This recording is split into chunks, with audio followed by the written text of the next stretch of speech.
4 years ago, on the TED stage, I announced a company I was working with at the time called Odeo.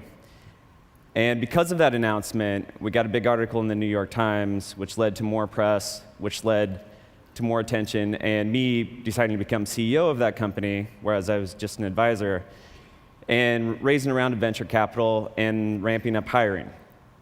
One of the guys I hired was an engineer named Jack Dorsey. And a year later, when we were trying to decide which way to go with Odeo, Jack presented an idea that he'd been tinkering around with for a number of years that was based around sending simple status updates to friends.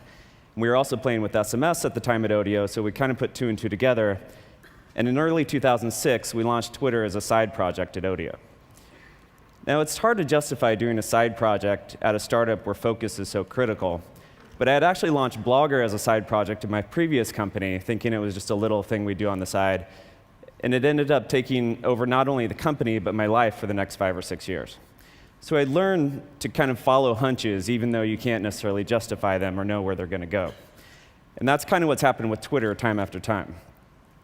So for those of you unfamiliar, Twitter is based around a very simple, seemingly trivial concept. You say what you're doing in 140 characters or less, and people who are interested in you get those updates. If they're really interested, they get the update as a text message on their cell phone. So for instance, I made Twitter right now that I'm giving a talk at TED, just a normal everyday thing.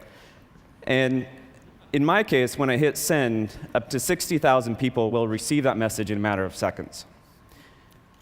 Now, the fundamental idea is that Twitter lets people share moments of their lives whenever they want, be they momentous occasions or mundane ones.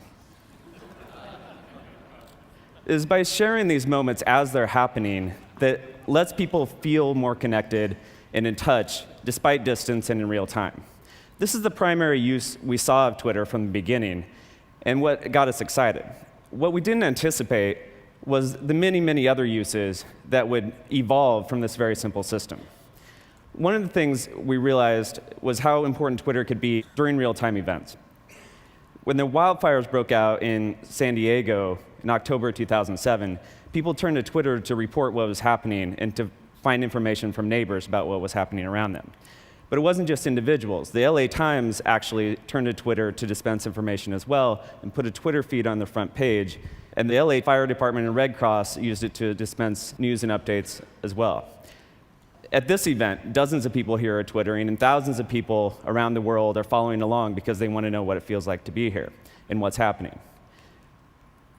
Among the other interesting things that have cropped up is many things from businesses, from marketing and communications and predictable things to an insanely popular Korean barbecue taco truck that drives around LA and twitters where it stops, causing a line to form around the block. Politicians have recently begun Twittering. In fact, there's 47 members of Congress who currently have Twitter accounts, and they're tweeting, in some cases, from behind closed-door sessions with the president. In this case, this guy's not liking what he's hearing. The president himself is our most popular Twitter user, although his tweets have dropped off as of lately, while Senator McCain's have picked up, as of this guy's. Twitter was originally designed as pretty much a broadcast medium. You send one message and it goes out to everybody and you receive the messages you're interested in. One of the many ways that users shaped the evolution of Twitter was by inventing a way to reply to a specific person or a specific message. So this syntax, the @username that Shaquille O'Neal is using here to reply to one of his fans, was completely invented by users. And we didn't build it into the system until it already became popular, and then we made it easier. This is one of the many ways that users have shaped the system. The other is via the API. We built an application programming interface, which basically means programmers can write software that interacts with Twitter. We currently know about over 2,000 pieces of software that can send Twitter updates and interfaces from Mac, Windows, your iPhone, your BlackBerry, as well as things like a device that lets an unborn baby Twitter when it kicks, or a plant Twitter when it needs watered. Probably the most important third-party development came from a little company in Virginia called Surmise. Surmise built a Twitter search engine. And they tapped into the fact that if you have millions of people around the world talking about what they're doing and what's happening around them, you have an incredible resource to find out what's happening among any topic or event while it's going on. This really changed how we perceive Twitter. For instance, here's what people were saying about TED. And this is another way that our mind has shifted, and Twitter wasn't originally what we thought it was. So we liked this so much, we actually bought the company and are folding it into the main product. And this is not only lets you view Twitters in different ways, but it introduces new use cases as well. One of my favorite is what happened a few months ago when there was a gas shortage in Atlanta. Some users figured out that they would Twitter when they found gas, where it was, and how much it cost, and then append the keyword ATL gas, which let other people search for that and find gas themselves. And this trend of people using this communication network to help each other out goes far beyond the original idea of just keeping up with family and friends. And it has happened more and more lately, whether it's raising money for homeless people or to dig wells in Africa, or for a family in crisis. People have raised tens of thousands of dollars over Twitter in a matter of days on several occasions. It seems like when you give people easier ways to share information, more good things happen. I have no idea what will happen next with Twitter, but I've learned to follow the hunch, but never assume where it will go. Thanks.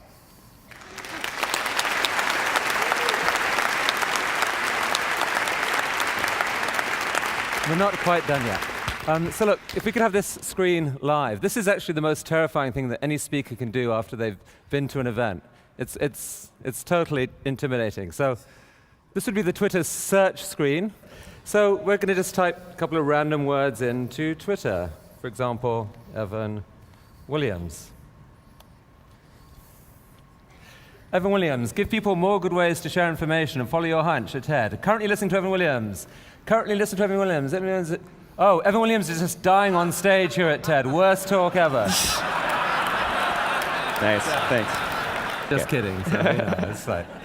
But literally, in the 8 minutes he was talking, there's about 50 tweets already came on the talk, and so he'll see every aspect of it, of the reaction, the fact that Barack Obama is the biggest Twitterer, the fact that it came out of TED. I don't think there's any other way of getting instant feedback that way. So you have built something very fascinating, and it looks like its best times are still ahead of it. So thank you very much, Evan. Thank you. It was really interesting.